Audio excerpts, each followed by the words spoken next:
अस्सलामुअलैकुम दोस्तों, आज हम आपको हज़रत उमर फ़ारूक के आखिरी लम्हात जो उन्होंने ज़िंदगी के गुज़ारे उनके बारे में हम आपको आज बताएंगे।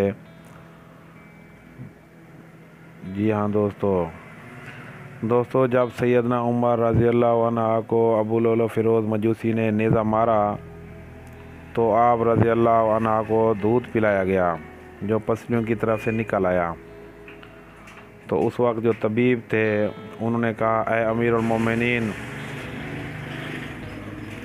तबीब ने फरमाया, ऐ अमीरुल मोमिनीन वसीयत कर दीजिए, इसलिए कि आप मज़ीद ज़िंदा नहीं रह सकते।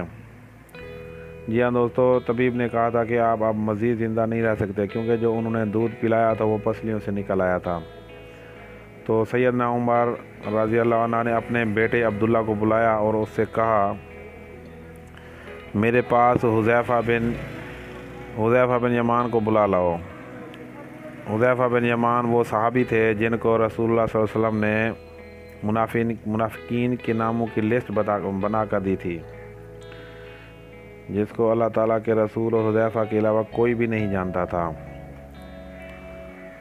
दोस्तों, हुज़ैफ़ा रज़ी अल्लाह अन्हु हाज़िर हुए तो अमीरुल मोमिनीन सैयदना हज़रत उमर रज़ी अल्लाह अन्हु ने पूछा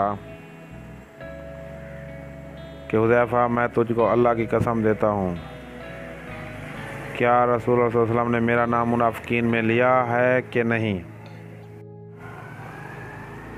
हुज़ैफ़ा रज़ी अल्लाह अन्हु रोते हुए कहने लगे, ऐ अमीरुल मोमिनीन, ये मेरे पास रसूलुल्लाह सल्लल्लाहु अलैहि वसल्लम का राज है, मैं इसको मरते दम तक किसी को नहीं बता सकता। सैयदना उमर रज़ी अल्लाह अन्हु कहने लगे, हुज़ैफ़ा, बिलाशुबा ये रसूलुल्लाह सल्लल्लाहु अलैहि वसल्लम का राज है, बस मुझे इतना बता दो कि रसूलुल्लाह सल्लल्लाहु अलैहि वसल्लम ने मेरा नाम मुनाफ़िकीन में शुमार किया है या नहीं। हुज़ैफ़ा की हिचकी बंद हो गई, रोते हुए कहने लगे, ऐ उमर, मैं सिर्फ़ आपको ये बता रहा हूँ, अगर आपके अलावा कोई और होता तो मैं कभी भी अपनी ज़बान न खोलता, वो भी सिर्फ़ इतना बताऊँगा कि रसूलुल्लाह सल्लल्लाहु अलैहि वसल्लम ने आपका नाम मुनाफ़िकीन की लिस्ट में शुमार नहीं फरमाया। सैयदना उमर रज़ी अल्लाह अन्हु ये सुनकर अपने बेटे अब्दुल्ला से कहने लगे, अब्दुल्ला, अब सिर्फ मेरा एक मामला दुनिया में बाकी है। तो अब्दुल्ला आपके जानिसार कहने लगे, अब्बा जान, बताइए वो कौन सा मामला है।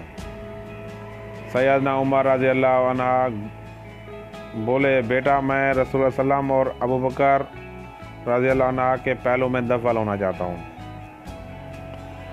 ऐ मेरे बेटे उम्मुल मोमिनीन आयशा रज़ी अल्लाह अन्हा के पास जाओ और इनसे इजाज़त तलब करो कि उमर अपने साथियों के पहलू में दफन होना चाहता है। और हाँ बेटा, आयशा रज़ी अल्लाह अन्हा को ये ना कहना कि अमीरुल मोमिनीन का हुक्म है, बल्कि ये कहना कि आपका बेटा उमर आपसे दरख्वास्त गुज़ार है। उम्मुल मोमिनीन आयशा रज़ी अल्लाह अन्हा कहने लगी, मैंने ये जगह अपनी कब्र के लिए मुख्तस कर रखी थी, लेकिन आज मैं ये उमर के लिए इससे दस्तबरदार होती हूँ। अब्दुल्ला मुतमिन आए लौटे और अपने अब्बाजान को इजाज़त का बताया।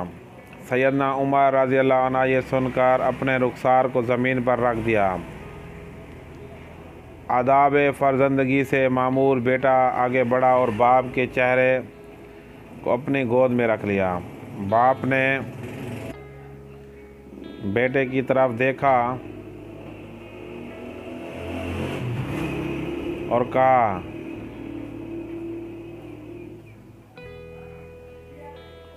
इस पेशानी को ज़मीन से क्यों उठाया है? इस चेहरे को ज़मीन पर वापस रख दो। हलाकत होगी उमर के लिए अगर इसके रब ने इसको क़यामत के दिन माफ़ ना किया। सैयदना उमर रज़ी अल्लाह अन्हु बेटे अब्दुल्ला को ये वसीयत करके इस दुनिया फ़ानी से कूच कर गए, जब मेरे जनाजे को उठाया जाए और मस्जिद नबी में मेरा जनाजा पढ़ाया जाए तो हुज़ैफ़ा पर नज़र रखना, क्योंकि इसने वादा तोड़ने में तो शायद मेरा हया किया हो, लेकिन ध्यान रखना वो मेरा जनाजा भी पढ़ता है या नहीं। अगर तो हुज़ैफ़ा मेरा जनाजा पढ़े तो मेरी मैयत को रसूलुल्लाह सल्लल्लाहु अलैहि वसल्लम के घर की तरफ लेकर जाना और दरवाज़े पर खड़े होकर कहना, या उम्मुल मोमिनीन, ए मोमिनों की माँ, आपके बेटे उमर का जश्न खाकी आया है। यहाँ ये भी याद रखना, अमीरुल मोमिनीन ना कहना, आयशा मुझसे बहुत हया करती है। अगर तो आयशा रज़ी अल्लाह अन्हा इजाज़त मुरव्वत फरमा दें तो ठीक, अगर इजाज़त ना मिले तो मुझे मुसलमानों के कब्रिस्तान में दफना देना। अब्दुल्ला बिन उमर रज़ी अल्लाह अन्हा कहते हैं, अब्बा जान का जनाजा उठाया गया तो मेरी नज़रें हुज़ैफ़ा पर थीं। हुज़ैफ़ा आए और उन्होंने अब्बा जान का जनाजा पढ़ाया। मैं ये देखकर मुतमिन हो गया और अब्बा जान की मैयत को आयशा रज़ी अल्लाह अन्हा के घर की तरफ लेकर चले, जहाँ अब्बा जान के दोनों साथी आराम फरमा रहे थे। दरवाज़े पर खड़े होकर मैंने कहा, अम्मा जान, आपका बेटा उमर दरवाज़े पर खड़ा है, क्या आप इसको दफन की इजाज़त देती हैं? अम्मा आयशा रज़ी अल्लाह अन्हा ने कहा, मरहबा, अमीरुल मोमिनीन को अपने साथियों के साथ दफन होने पर मुबारक हो। अल्लाह राज़ी हो उमर से, जिन्होंने ज़मीन को अदल के साथ भर दिया और फिर भी अल्लाह से इतना ज़्यादा डरने वाले इसके बावजूद कि रसूलुल्लाह सल्लल्लाहु अलैहि वसल्लम ने उमर को जन्नत की खुशखबरी भी सुना दी थी।